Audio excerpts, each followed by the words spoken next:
अर्जुन बोले, हे महाबाहो, हे अंतर्यामी, हे वासुदेवाय, मैं संन्यास और त्याग के तत्व को पृथक पृथक जानना चाहता हूँ। भगवान बोले, कितने ही पंडित जन को काम्य कर्मों के त्याग को संन्यास समझते हैं तथा दूसरे विचार कुशल पुरुष सब कर्मों के फल के त्याग को त्याग कहते हैं। कई विद्वान ऐसे कहते हैं कि कर्म मात्र दोष युक्त है, इसलिए त्यागने से योग्य है, और दूसरे विद्वान यह कहते हैं कि यज्ञ, दान और तम रूप कर्म त्यागने योग्य नहीं है। हे पुरुष श्रेष्ठ अर्जुन, संन्यास और त्याग इन दोनों में पहले त्याग के विषय में तू मेरा निश्चय सुन, क्योंकि त्याग सात्विक, राजस और तामस भेद से 3 प्रकार का कहा गया है। यज्ञ, दान और तप रूप कर्म त्याग करने के योग्य नहीं है, बल्कि वह तो अवश्य कर्तव्य है, क्योंकि यज्ञ, दान और तप ये तीनों ही कर्म बुद्धिमान पुरुषों को पवित्र करने वाले हैं। हे पार्थ, इन यज्ञ, दान और तम रूप कर्मों को तथा और भी संपूर्ण कर्तव्य कर्मों को आसक्ति और फलों का त्याग करके अवश्य करना चाहिए। यह मेरा निश्चय किया हुआ उत्तम मत है। परंतु नियत कर्म का स्वरूप से त्याग करना उचित नहीं है, इसलिए मोह के कारण उसका त्याग कर देना तामस त्याग कहा गया है। जो कुछ कर्म है वह सब दुखमय ही है। ऐसा समझकर यदि कोई शारीरिक क्लेश के भय से कर्तव्य कर्मों का त्याग कर दे तो वह ऐसा राजस त्याग करके त्याग के फलों को किसी प्रकार भी नहीं पाता। हे अर्जुन, जो शास्त्र विहित कर्म करना कर्तव्य है, इसी भाव से आसक्ति और कर्म का त्याग करके ही किया जाता है, वही सात्विक त्याग माना गया है। जो मनुष्य अकुशल कर्म से तो द्वेष नहीं करता और कुशल कर्म में आसक्त नहीं होता, वह शुद्ध सत्व गुण से युक्त पुरुष, संशय रहित बुद्धिमान और सच्चा त्यागी है। क्योंकि शरीरधारी किसी भी मनुष्य के द्वारा संपूर्णता से सब कर्मों का त्याग किया जाना सख्त नहीं है, इसलिए जो कर्म फल का त्यागी है वही त्यागी है, यह कहा जाता है। कर्म फल का त्याग न करने वाले मनुष्यों के कर्मों का तो अच्छा, बुरा और मिला हुआ ऐसे 3 प्रकार का फल मरने के पश्चात अवश्य होता है, किंतु कर्म फल का त्याग कर देने वाले मनुष्यों के कर्मों का फल किसी काल में भी नहीं होता। हे महाबाहो, संपूर्ण कर्मों की सिद्धि के ये 5 हेतु कर्मों का अंत करने के लिए उपाय बतलाने वाले शास्त्रों में कहे गए हैं, उनको तुम मुझसे भली भांति जान। इन विषयों में अर्थात कर्मों की सिद्धि में अधिष्ठान और कर्ता तथा भिन्न भिन्न प्रकार के कारण एवं नाना प्रकार की अलग अलग चेष्टाएं और वैसे ही 5वां हेतु दैव है। मनुष्य मन, वाणी और शरीर से शास्त्रानुकूल अथवा विपरीत जो कुछ भी कर्म करता है उसके ये 5 कारक हैं। परंतु ऐसा होने पर भी जो मनुष्य अशुद्ध बुद्धि होने के कारण उन विषयों में यानी कर्मों के होने में केवल शुद्धि स्वरूप आत्मा को कर्ता समझता है, वह मलिन बुद्धि वाला अज्ञानी अर्थात नहीं समझता। जिस पुरुष के अंतःकरण में मैं करता हूँ ऐसा भाव नहीं है तथा जिसकी बुद्धि सांसारिक पदार्थों में और कर्मों में लीपामान नहीं होती, वह पुरुष इन सब लोकों में मरकर भी वास्तव में तो मरता है और न पाप से बधता है।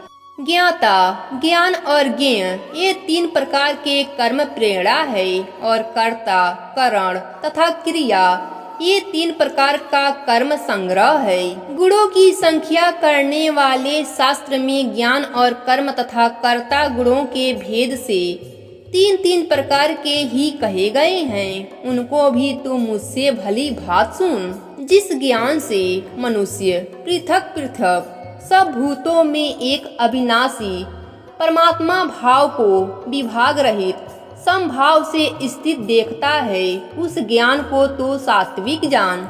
किंतु जो ज्ञान अर्थात जिस ज्ञान के द्वारा मनुष्य संपूर्ण भूतों में भिन्न भिन्न प्रकार के नाना भावों को अलग अलग जानता है, उस ज्ञान को तू राजस जान। परंतु जो ज्ञान एक कार्य रूप शरीर में ही संपूर्ण के सदृश आसक्त है तथा जो बिना युक्ति वाला सात्विक अर्थ से रहित है, तुच्छ है, वह तामस कहा गया है। जो कर्म शास्त्र विधि से नियत किया हुआ और कर्तापन के अभिमान से रहित हो तथा फल न चाहने वाले पुरुष द्वारा बिना राग देश के किया गया हो, वह सात्विक कहा जाता है। परंतु जो कर्म बहुत परिश्रम से युक्त होता है तथा भागों को चाहने वाले पुरुष द्वारा या अहंकार युक्त पुरुष द्वारा किया जाता है, वह कर्म राजस कहा गया है। जो कर्म परिणाम, हानि, हिंसा और सामर्थ्य को न विचार कर केवल अज्ञान से आरंभ किया जाता है, वह तामस कहा जाता है।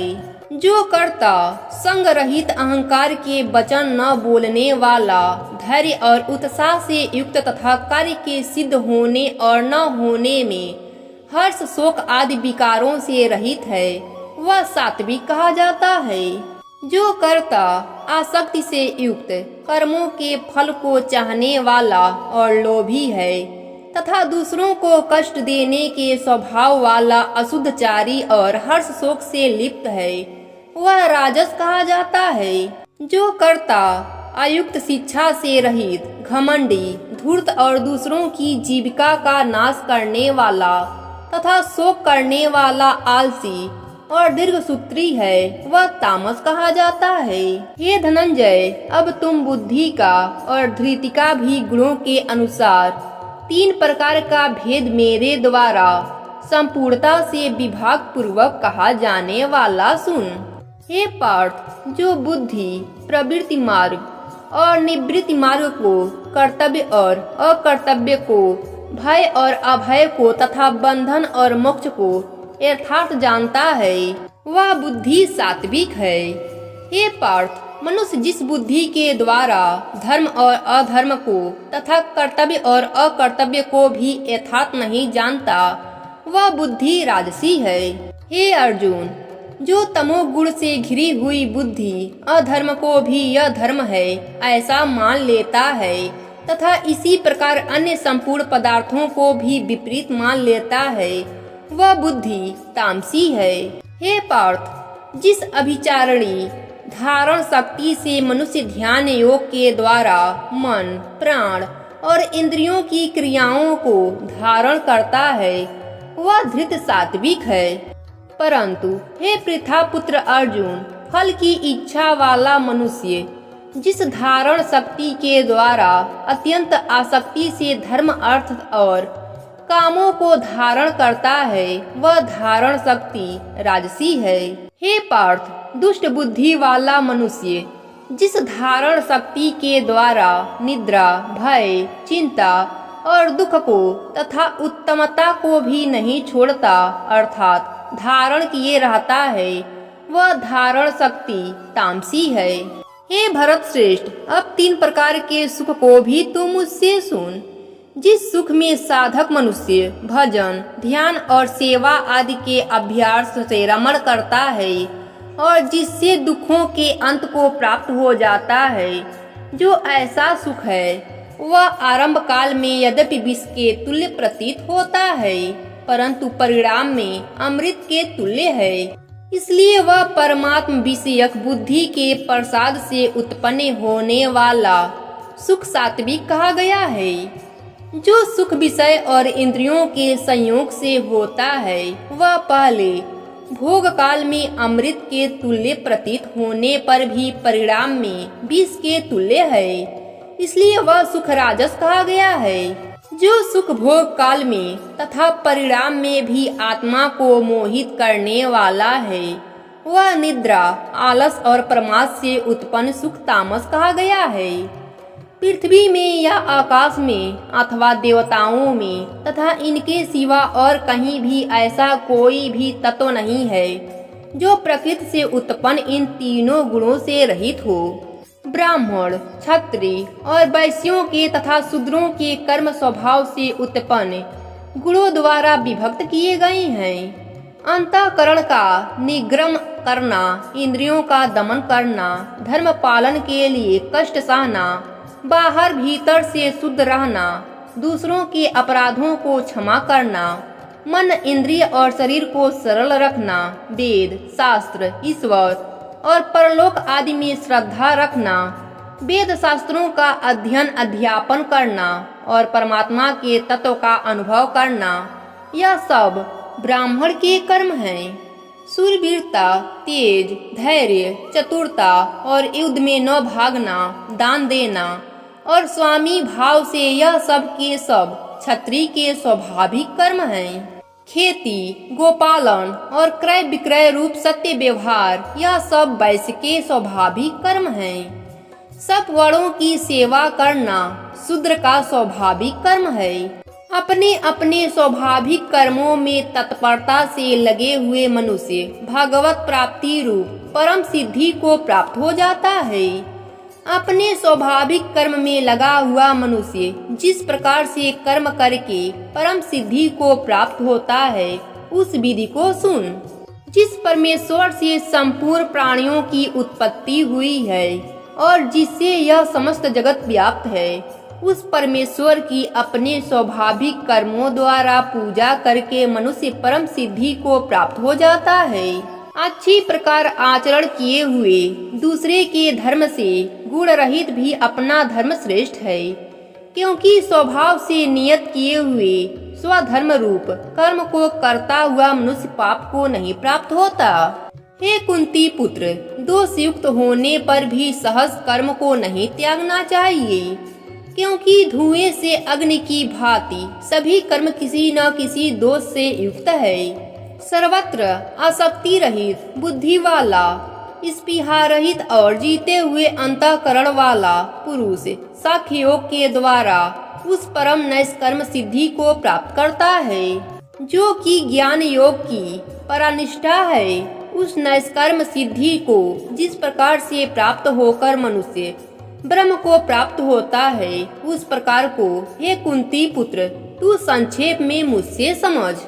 विशुद्ध बुद्धि से युक्त तथा हल्का, सात्विक और नियमित भोजन करने वाला, शब्दादि विषयों का त्याग करके एकांत और शुद्ध देश का सेवन करने वाला, सात्विक धारण शक्ति के द्वारा अंतःकरण और इंद्रियों का संशय करके मन, वाणी और शरीर को वश में कर लेने वाला, राग द्वेष को सर्वथा नष्ट करके भली भांति दृष्टि वैराग्य का आश्रय लेने वाला तथा अहंकार, बल, घमंड, काम, क्रोध और परिग्रह का त्याग करके निरंतर ध्यान योग के परायण रहने वाला, ममता रहित और शांति युक्त पुरुष सच्चिदानंद ब्रह्मा में अभिन्न भाव से स्थित होने का पात्र होता है। फिर वह सच्चिदानंद घन ब्रह्म में एक ही भाव से स्थित प्रसन्न मन वाला योगी न तो किसी के लिए शोक करता है, न किसी की आकांक्षा ही करता है। ऐसा समस्त प्राणियों में समभाव वाला योगी मेरी पराभक्ति को प्राप्त हो जाता है। उस पराभक्ति के द्वारा वह मुझ परमात्मा को मैं जो हूँ और जितना हूँ ठीक वैसा का वैसा तत्व से जान लेता है तथा उस भक्ति से मुझको तत्व से जानकर तत्काल ही मुझ में प्रविष्ट हो जाता है। मेरा परायण हुआ कर्मयोगी तो संपूर्ण कर्मों को सदा करता हुआ भी मेरी कृपा से सनातन अविनाशी परम पद को प्राप्त हो जाता है। सब कर्मों को मन से मुझ में अर्पण करके तथा समबुद्धि रूप योग को आलंबन करके मेरे परायण और निरंतर मुझ में चित्त वाला हो। उपयुक्त प्रकार से मुझ में चित्त वाला होकर तू मेरी कृपा से समस्त संकटों को अनायास ही पार कर जाएगा। और यदि अहंकार के कारण मेरे वचनों को न सुनेगा तो नष्ट हो जाएगा, अर्थात परमात्मा से भ्रष्ट हो जाएगा। जो तू अहंकार का आश्रय लेकर यह मान रहा है कि मैं युद्ध नहीं करूंगा, तो मेरा यह निश्चय मिथ्या है, क्योंकि तेरा स्वभाव तुझे जबरदस्ती युद्ध में लगा देगा। हे कुंती पुत्र, जिस कर्म को तू मोह के कारण करना नहीं चाहता, उसको भी अपने पूर्वकृत स्वाभाविक कर्म से बंधा हुआ परवश होकर करेगा। हे अर्जुन, शरीर रूप यंत्र में आरूढ़ हुए संपूर्ण प्राणियों को अंतर्यामी परमेश्वर अपनी माया से उसके कर्मों के अनुसार भ्रमण कराता हुआ सब प्राणियों के हृदय में स्थित है। हे भारत, तू सब प्रकार से उस परमेश्वर की ही शरण में जा। उस परमात्मा की कृपा से ही तू परम शांति को तथा सनातन परम धाम को प्राप्त होगा। इस प्रकार यह गोपनीय से भी अति गोपनीय ज्ञान मैंने तुझसे कह दिया। अब तू इस तरह से युक्त ज्ञान को पूर्णतया भली भांति विचार कर जैसा चाहता है वैसा कर। संपूर्ण गोपनीयों से अति गोपनीय मेरे परम रहस्य युक्त वचन को तू फिर भी सुन। तू मेरा अतिशय प्रिय है, इससे यह परम हितकारक वचन मैं तुझसे कहूँगा। हे अर्जुन, तू मुझ में मन वाला हो, मेरा भक्त बन, मेरा पूजन करने वाला हो और मुझको प्रणाम कर। ऐसा करने से तू मुझे ही प्राप्त होगा। यह मैं तुझसे सत्य प्रतिज्ञा करता हूँ, क्योंकि तू मेरा अत्यंत प्रिय है। संपूर्ण धर्मों को अर्थात संपूर्ण कर्तव्य कर्मों को मुझ में त्याग कर तू केवल एक मुझ सर्वशक्तिमान सर्वाधार परमेश्वर की शरण में जा। मैं तुझे संपूर्ण पापों से मुक्त कर दूंगा। तू शोक मत कर। तुझे यह गीता रूप रहस्यमय उपदेश किसी भी काल में न तो तप रहित मनुष्य से करना चाहिए, न भक्ति रहित से और न बिना सुनने की इच्छा वाले से ही करना चाहिए, तथा जो मुझ में दोष दृष्टि रखता है उससे तो कभी नहीं करना चाहिए। जो पुरुष मुझ में परम प्रेम करके इस परम रहस्य युक्त गीता शास्त्र को मेरे भक्तों में कहेगा वह मुझको ही प्राप्त होगा, इसमें कोई संदेह नहीं है। उससे बढ़कर मेरा प्रिय कार्य करने वाला मनुष्य में कोई भी नहीं है, तथा पृथ्वी भर में उससे बढ़कर मेरा प्रिय दूसरा कोई भविष्य में होगा भी नहीं। जो पुरुष इस धर्ममय हम दोनों के संवाद रूप गीता शास्त्र को पढ़ेगा, उसके द्वारा मैं ज्ञानमय से पूजित हो जाऊंगा। मेरा ऐसा मत है, जो मनुष्य श्रद्धा युक्त और दोष दृष्टि से रहित होकर इस गीता शास्त्र का श्रवण भी करेगा, वह भी पापों से मुक्त होकर उत्तम कर्म करने वाले के श्रेष्ठ लोकों को प्राप्त होगा। हे पार्थ, क्या इस गीता शास्त्र को तूने एकाग्रचित चित्त से श्रवण किया? हे धनंजय, क्या तेरा अज्ञान जनित मोह नष्ट हो गया? अर्जुन बोले, हे अच्युत, आपकी कृपा से मेरा मोह नष्ट हो गया और मैंने स्मृति प्राप्त कर ली है। अब मैं संशय रहित होकर स्थित हूँ, अतः आपकी आज्ञा का पालन करूँगा। संजय बोले, इस प्रकार मैं श्री वासुदेव के और महात्मा अर्जुन के इस अद्भुत रहस्यमय रोचाकारक संवाद को सुना। श्री व्यास जी की कृपा से दिव्य दृष्टि पाकर मैंने इस परम गोपनीय योग को अर्जुन के प्रति करते हुए स्वयं योगेश्वर भगवान श्री कृष्ण से प्रत्यक्ष सुना। हे राजन, भगवान श्री कृष्ण और अर्जुन के इस रहस्य युक्त कल्याणकारक और अद्भुत संवाद को पुनः पुनः स्मरण करके मैं बार बार हर्षित हो जाता हूँ।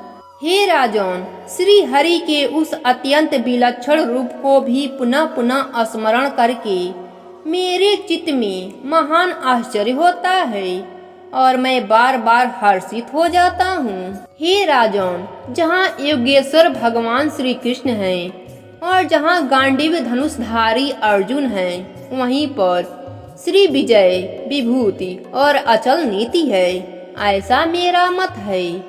प्रेम से बोलिए भगवान श्री कृष्ण की जय हो।